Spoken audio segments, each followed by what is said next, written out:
কোনোবাই প্ৰেমত ব্যৰ্থ হৈছে নেকি? তোমাক কোনোবাই ভাল পাওঁ বুলি কৈ ফাঁকি দিছে নেকি? যদি সঁচাকৈয়ে কোনোবাই তোমাক ভাল পাওঁ বুলি কৈ তোমাৰ লগত অভিনয় কৰিছে আৰু তোমাৰ পৰা চিৰদিনৰ বাবে আঁতৰি গৈছে, তেতিয়াহ'লে তুমি বহুত কষ্টত আছা ন? কিন্তু কি কৰিবা, উপায় নাই যে তোমাৰ। তুমি তোমাৰ নিজতকৈ বেছি ভাল পাই আপোন বুলি ভাবা মানুহজনক নিজৰ কৰি নাপালা ন? ঘৰত থকা মা, দেউতা, ভাই ভনীতকৈও বেছি সময় দিছিলা কিজানি ন? তুমি ভাল পোৱা মানুহজনীক, সেইজনীৰ কাৰণে মা দেউতাকৰ কামত বহুত ফাঁকি মাৰিছিলা কিজানি ন? প্ৰেমিকাৰ কাৰণে যদি কেতিয়াবা নোখোৱাকৈ আছিলা, প্ৰেমিকাৰ কাৰণে যদি কেতিয়াবা মা দেউতাকক ফাঁকি মাৰিছিলা, প্ৰেমিকাৰ কাৰণে যদি কেতিয়াবা ভাই ভণ্টিসকলক সময় দিয়া নাছিলা, তেন্তে জীৱনত বহুত ডাঙৰ এটা ভুল কৰিছা। কাৰণ যাৰ কাৰণে ইমান কৰিলা, তাই আজি তোমাক কি দিছে? পাইছা নে কিবা? মাত্ৰ এটা বস্তু পাইছা, অৱহেলা আৰু তোমাৰ লগত কৰা ভাল পোৱাৰ অভিনয়। প্ৰেমত পৰি ঘৰৰ চবকে পাহৰি গৈছিলা কিজানি ন? ঘৰৰ মানুহবোৰে কোৱা কথাখিনি ভাল লগা নাছিল কিজানি ন? এতিয়া চোৱাচোন, তোমাক চাব লগা কোন মানুহ কেইটা ওচৰত আছে?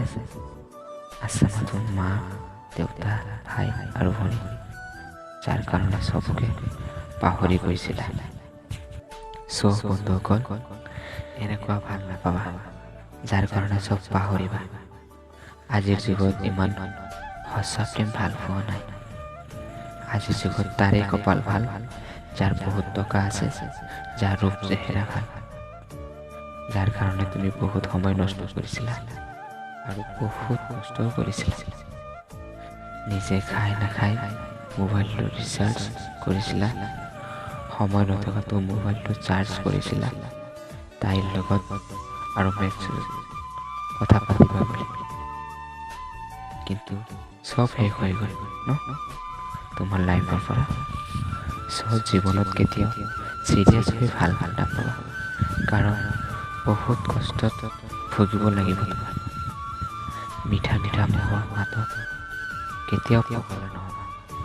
ভাল পাবলৈ হ'লে মুখৰ মিঠা মাত আৰু সুন্দৰ চেহেৰা নাচাবা, চাবা ভাল মন আছেনে নাই, তাৰপিছত ডিচাইড কৰিবা কি কৰিবা। যদি কোনোবাই প্ৰেমত ব্যৰ্থ হৈছা, তেন্তে চিন্তা কৰিব লগা একো নাই। আগুৱাই যোৱা, তুমি বিচৰা চব পাই যাবা। তোমাক ভাল পোৱা ছোৱালীজনীয়ে তোমাক যদি বহুত ডাঙৰ এটা ফাঁকি দিছে, তোমাক পাহৰি গৈছে, তাইৰ কাৰণে তুমি বেয়া একো কৰিব নালাগে প্লিজ। কাৰণ সি এদিন নিজে গম পাব সঁচা প্ৰেম ভাল পোৱা কি বস্তু। আৰু যদি তুমি সঁচাকৈ তাইক ভাল পাইছিলা বহুত, সি এদিন ক'ব যে সি মোক সঁচাকৈ বহুত ভাল পাইছিলে। ছোৱালীবিলাকে বিয়াৰ আগত কেতিয়াও এইবিলাক কথা চিন্তা নকৰে। এইবিলাক চিন্তা তেতিয়াই আহিব যেতিয়া তাই বেলেগৰ লগত যাব, বেলেগৰ লগত বিয়া হ'ব। ঠিক 1 বছৰ, 6 মাহ, 2 বছৰ পিছত হ'লেও তোমাৰ কথা মনত পেলাব। কিয় জানা? তুমি দিয়া মনৰ ভাল পোৱাবোৰ কেতিয়াও পাহৰিব নোৱাৰে। তোমাৰ কথা সদায় মনত পৰিব আৰু তেতিয়া লাহে নিজে নিজে চলিব।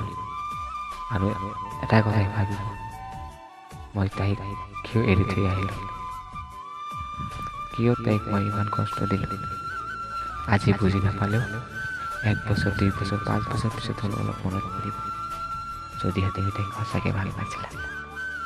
সেয়ে ইমান ভাগি নপৰিবা বন্ধুসকল, কাৰণ প্ৰেম ভাল পোৱা জীৱনত আহে, আৰু আহিলে যে তাইক পাব লাগিব সেইটো কোনো কথা নহয়। তোমাৰ ভাগ্য নাই বুলি তুমি ভাবি লোৱা, তাই তোমাৰ কপালত নাছিল, তোমাৰ জীৱনত নাছিল, আৰু তাইও ভবা নাছিল তোমাৰ জীৱনত আহিব বুলি, নহ'লে তোমাক এৰি কেতিয়াও নগ'লা হয়। এইবিলাক চিন্তা মনৰ পৰা আঁতৰাই দিয়া আৰু জীৱনত কেনেকৈ সফল হ'বা সেইটো কথা চিন্তা কৰি আগবাঢ়ি যোৱা।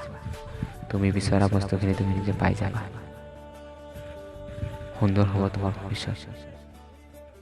All the best.